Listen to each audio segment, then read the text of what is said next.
Hey everyone, this is Riddle Hagaraja Raven, and I'm so glad that Hightown is back for a third season. And I am also a bit conflicted because even though I'm glad that it's back for a third season, it is the final season. So we'll be needing to say goodbye to Jackie and the rest of the cast after this season, which, you know what? Uh, hey, at least we're getting a proper ending, right? At least we're getting that. So the previous season basically ended with Jackie going back to using, and I was like, you know what? I as a fan of this show, and also I've seen other fans bring that up too. It's like we need Jackie to get better.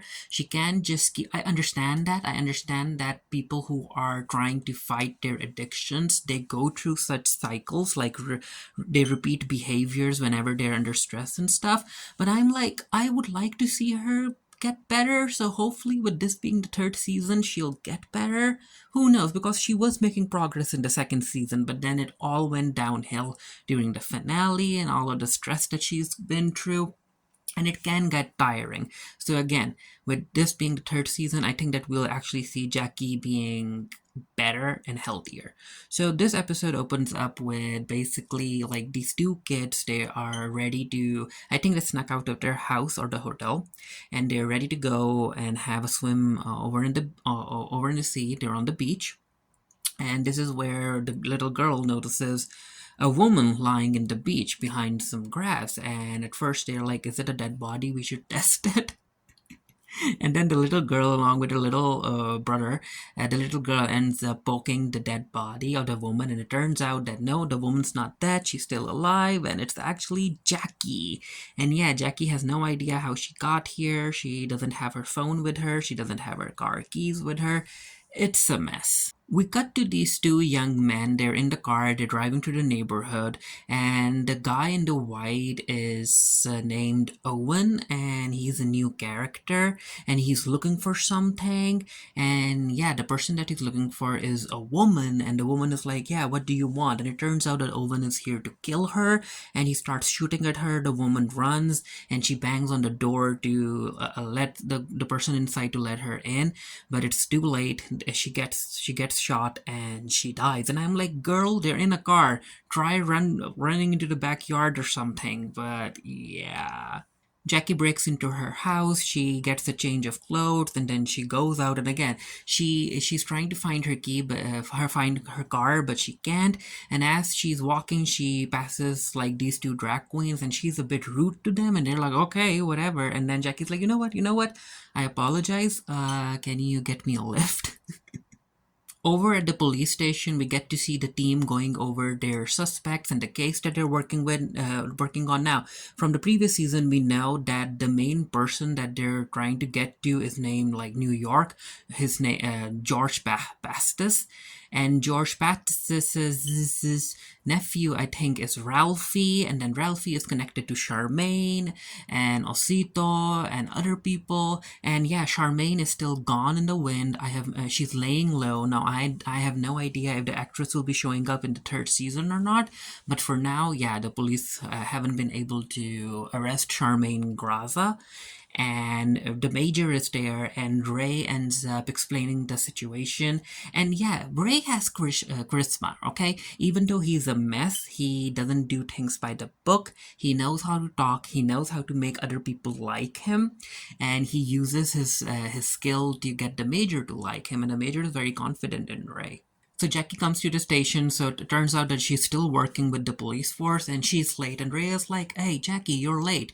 What were you up to? And she's like, oh, my car got stolen. And he's like, really? She's like, yep.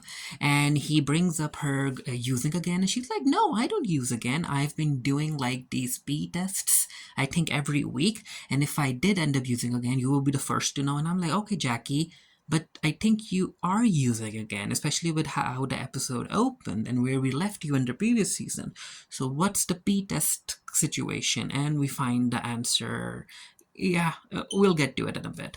We cut to Osito. He is managing a car dealership, and even though he's out on bail, you know that he's still dealing with the drugs and stuff, and he's in contact with Ralphie, and yeah, he is not a fan of the murder situation.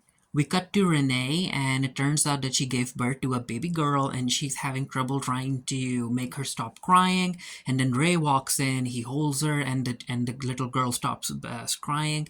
And then we get this little interaction between the two, where Renee is like, "Ray, I need a break," even though I'm looking like she's taking care of her son with Frankie that she had with Frankie, and then a little, I think her name is, it starts with Sapphire, I think, if I could be wrong, or Scarlet.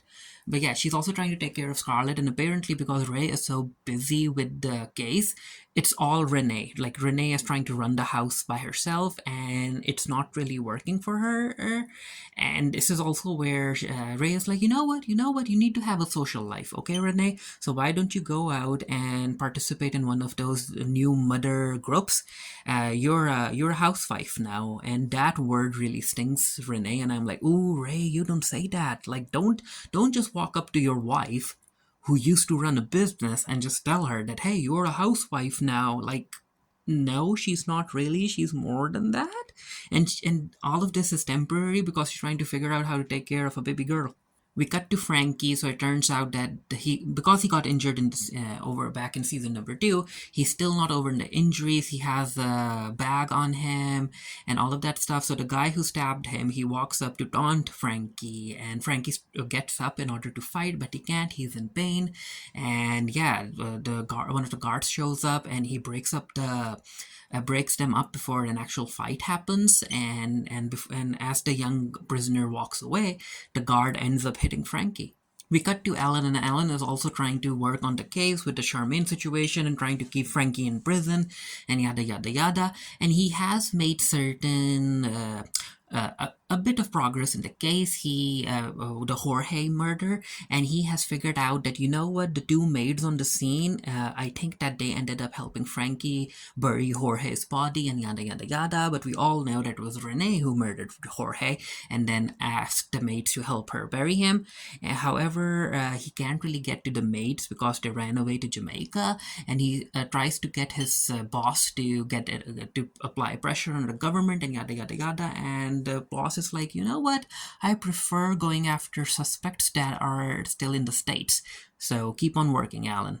Alan and Ray are called to the crime scene where the woman was shot to death, and of course these two bicker because even though they were friends before, they are at odds with each other right now, especially with the Osito stuff and the Frankie stuff and whatever's happening, because Ray is like, you know what, the only reason that Osito is even out is because of you. You are the one who cut him a deal, huh? And yeah, they are supposed to be working on the same case in order to keep the drugs out of the streets, but yeah, it's not looking good. There's a lot of friction between them, but hopefully they will become friends later on. Who knows? Let's see. Alan goes to talk to Osito about the murder, and she's like, okay, so Lil Sal was murdered, and were the Shanes involved? And Osito's like, I ain't no such, I don't know what happened, I ain't dealing no drugs, and yada yada yada. And Alan is like, you know what, just remember, you're out on bail, you still have a hearing. And Osito's like, yeah, the hearing keeps on being pushed back. And Alan's like, well, it can't be pushed back forever, Osito. And Osito's like, we'll see. But yeah, Osito, again, as I mentioned, he is not happy about why the murder took place. Osito goes to talk to Owen directly, and he's like, why would you shoot that woman? And Owen is like, well, I had to do what I had to do, okay? She was trying to come for my territory and trying to sell her product in my territory. I had to kill her. So basically, we are introduced to the Fowlers. I think the family name is Fowler. I could be wrong.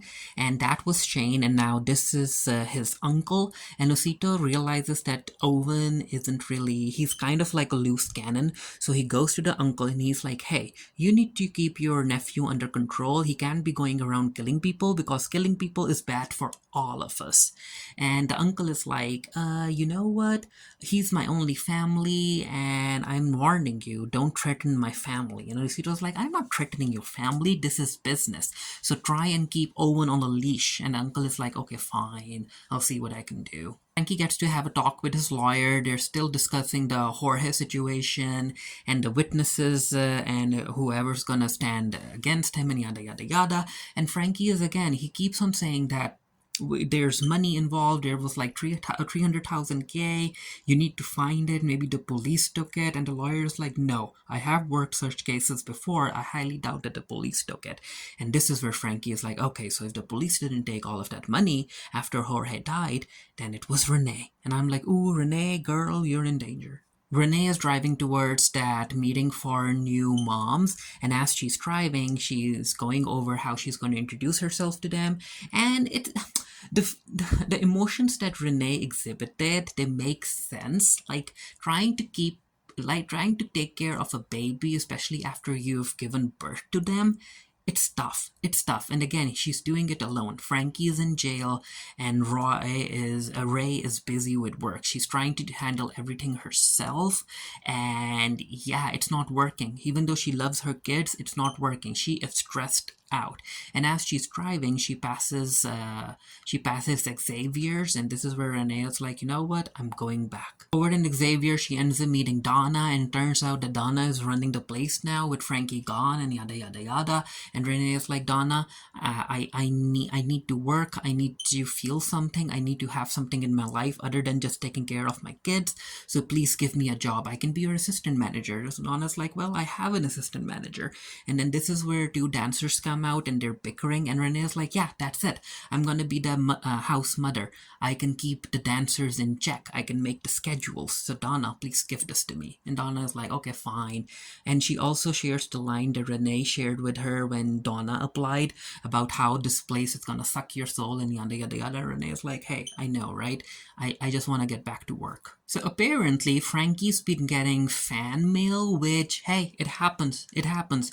People be weird out there. And he notices a fan mail by a woman, and she even put perfume on the letter, and Frankie's like, okay, I can use her. For Jackie to give her pee test, and this is where we find out what she's been doing. So the pee test that she's been going through, it's fake. She's been lying. She's been getting the help of another person in the police force to basically give her pee to the person testing her. And I'm like, Jackie, why would you do that? But hey, that's what's happening. Jackie goes to meet Ron, and she's like, Ron, do you have any idea where my car would be, where we went, and yada yada yada. And Ron is like, oh, you don't remember? You don't remember anything? Oh, Jackie, you've got like a 2-day blackout? And Jackie's like, yeah.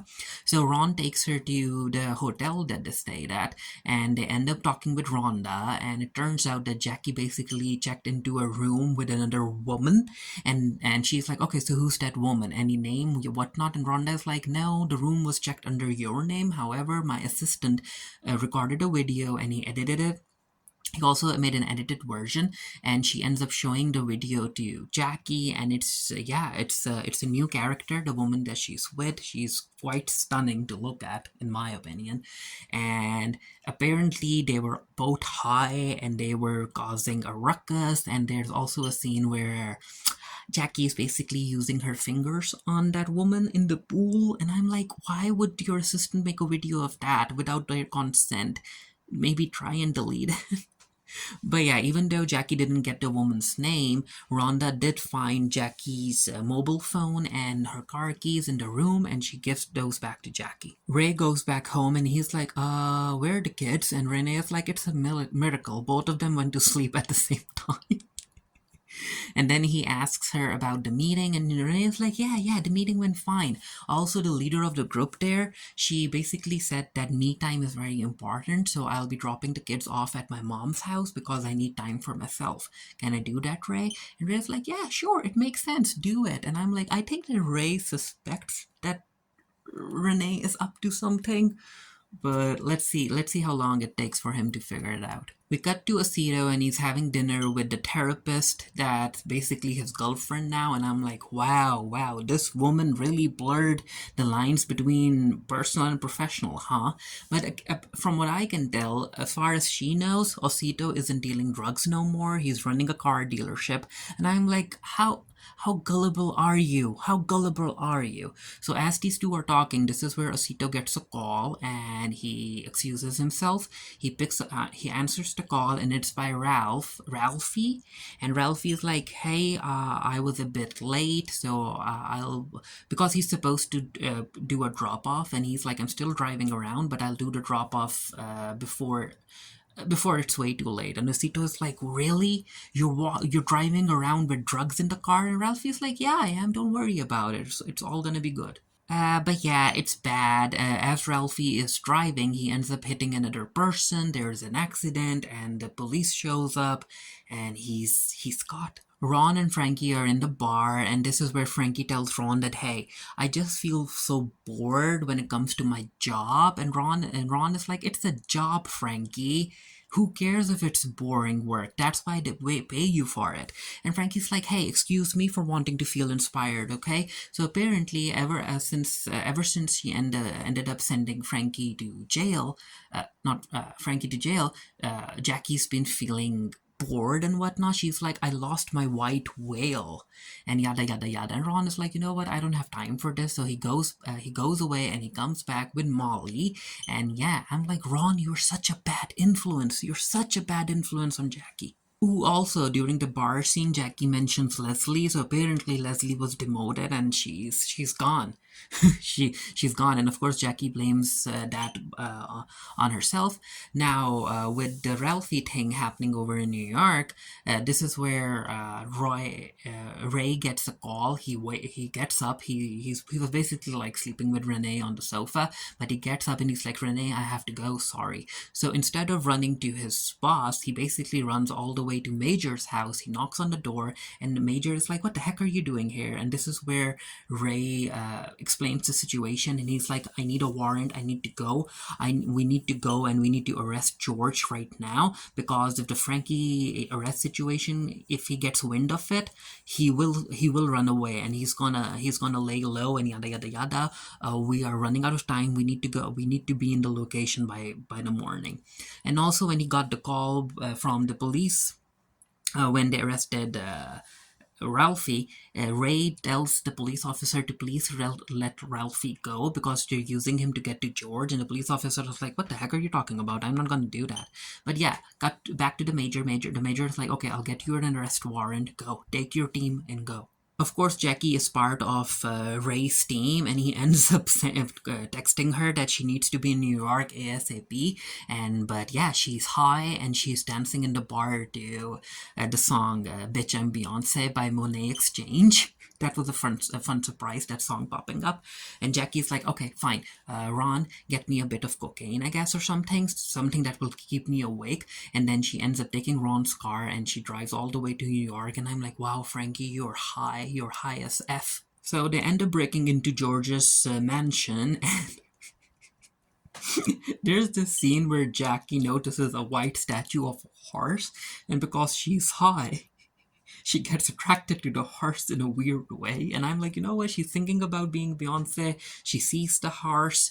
Renaissance. Jackie's the one who notices George in the laundry room, trying to take away as much money as possible and to run away. And at first I was like, is Jackie like so high that she's gonna shoot George by accident? But no, she calls out to Ray. Ray comes in with the other police officers, and yeah, George is now arrested. Osito isn't happy about this at all. He talks about finding a new plug and trying to change their business because they're gonna run out of product soon. And he also destroys one of the burner phones that he's been using. Everyone's happy that they were able to see such success in such an important case, and hear the news about the major announcing the arrest of George, and everyone's happy. Jackie is still high. And Roy's boss calls him into his office, and Roy is like, hey, I apologize. I ignored the chain of command. I went over your head directly to the major, and again, I apologize, but we were running out of time. I had to act. And this is where his boss is like, hey, Ray, even though I don't necessarily agree with your methods, you did get you were able to accomplish our goal, and the major is very taken with you. So yeah, he's already assigned us a new case, and let's see who we want to go after. So Ray and his boss end up deciding that they're now gonna go after the Fowlers or the Smiths or whatnot. But yeah, they're gonna go after Sean and his uncle. Cutting to Frankie. So the woman who has been writing him love letters, Frankie asked her to meet him and she showed up. Her name is Rachel and she is an emotional mess. And Frankie realizes that he knows that he can basically manipulate such a woman. And he's like, she's sitting in front of him and he's like, show me your tits. And she's like, excuse me? He's like, don't look at them. Don't look at the other people around you. Show me your tits. And she does that. And then he's like, finger yourself. And she does that too. And after she's done, Frankie takes her hand and then he sucks the fingers that she used. And I'm like, ooh, Frankie, ooh, oh, he's got her. He's got her bad. And he's like, okay, so we're gonna continue doing this. And from time to time, I'm gonna tell you to do stuff for me. Are you okay with that? And Rachel's like, yeah, sure, yeah. I think he's gonna use her to get to Renee. Talking about Renee, she has been using the money that she stole from Jorge. She still has a lot of it, and she's hiding it in like in a locked wooden box in the back of the truck. We see Renee getting herself a new outfit, a new hairdo, and all of that stuff, and then she walks all the not walks, my bad, all the way now. She walks into Xavier's. She sees the stripper pole. She touches it, and yeah, she feels alive, I guess. Roy ends up talking to Jackie, and he tells her that they're gonna be working on a new case. And this is where Jackie also tells Ray that ended up finding her car. And Ray is like, "Oh, good for you, good for you. Yeah, you can go. You can go get your car." And then we're introduced to this new girl. She's young. She just graduated from the police academy. However, she's very driven. She's very ambitious. And she's also apparently connected to the boss of Ray's boss. And Ray is like, okay, so I can't really say no to you, huh? So she'll be working with Ray on the current case. And she's like, I know everything there is to know about you, Ray Abruzzo. And I'm like, ooh, okay. Let's see what happens between these two as the season progresses. Jackie goes to retrieve her car and it's in a bad state. There are empty there are trash bags and empty drink cans and beer cans and yada yada yada. She even finds a needle and Jackie's like, ooh, this is bad. So she opens up the back and this is where she ends up finding the t-shirt, and it's the same t-shirt that the woman in the video was wearing. However, the issue is that the t-shirt is covered in blood. And of course Jackie is worried. She's like, what the heck happened? Because she doesn't remember anything, and there's blood on the woman's t-shirt. So Jackie is like, oh fine. I'm like, okay, fine, give Jackie another murder mystery concerning a dead woman, huh? I guess whatever keeps her going. But yeah, this is where the episode ended. And as far as my opinion goes, this was a very enjoyable first episode. It kind of tied up certain plot threads from the previous season while opening doors to new stories. To come, and I'm here for it. I want to know more about that woman that Jackie was. I want to see how Frankie is going to use Rachel to mess with Renee, and I'm going to see how Ray is going to continue working on the case, and especially with that new recruit. I think that something is going to happen, more drama. He's going to make a mistake or something, and that mistake is going to cost him. But yeah, let me know what you thought of the episode down in the comment section below, and until next time, stay happy, stay safe, stay blessed. See you guys later.